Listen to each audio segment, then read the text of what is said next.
ಕಲಿಯುಗದ ಕಾಮಧೇನು ಎಂದೇ ಭಕ್ತರಿಂದ ಆರಾಧಿಸಲ್ಪಡುವ ಶ್ರೀ ರಾಘವೇಂದ್ರ ಸ್ವಾಮಿ ಮಠದ 22 ದಿನಗಳ ಹುಂಡಿ ಎಣಿಕೆ ಪೂರ್ಣಗೊಂಡಿದೆ.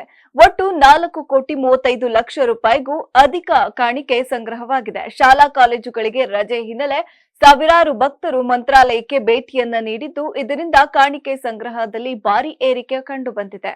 ಹುಂಡಿ ಎಣಿಕೆಯಲ್ಲಿ ಒಟ್ಟು 4,25,25,136 ರೂಪಾಯಿ ಸಂಗ್ರಹವಾಗಿದ್ದು, ಅದರಲ್ಲಿ 4,19,97,861 ರೂಪಾಯಿ ನೋಟುಗಳು ಹಾಗೂ 15,27,275 ರೂಪಾಯಿ ನಾಣ್ಯಗಳು ಸೇರಿದೆ. ಇದರ ಜೊತೆಗೆ ಭಕ್ತರು 46 ಗ್ರಾಂ ಚಿನ್ನ ಹಾಗೂ 750 ಗ್ರಾಂ ಬೆಳ್ಳಿಯನ್ನ ಕಾಣಿಕೆಯಾಗಿ ಅರ್ಪಿಸಿದ್ದಾರೆ. ಮಂತ್ರಾಲಯದ ರಾಯರ ಮಠದಲ್ಲಿ ನಡೆದ ಹುಂಡಿ ಎಣಿಕೆ ಕಾರ್ಯಕ್ರಮದಲ್ಲಿ ಮಠದ ನೂರಾರು ಸಿಬ್ಬಂದಿ, ಕರಸೇವಕರು ಹಾಗೂ ಭಜನಾ ಮಂಡಳಿಯ ಸದಸ್ಯರು ಭಾಗಿಯಾಗಿದ್ದರು.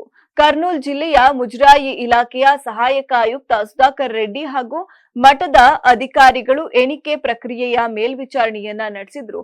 ಭಕ್ತರ ಅಚಲ ಭಕ್ತಿ ಮತ್ತು ರಾಯರ ಮೇಲಿನ ಅಪಾರ ನಂಬಿಕೆಗೆ ಈ ಕಾಣಿಕೆ ಸಂಗ್ರಹವೇ ಮತ್ತೊಂದು ಸಾಕ್ಷಿಯಾಗಿದೆ.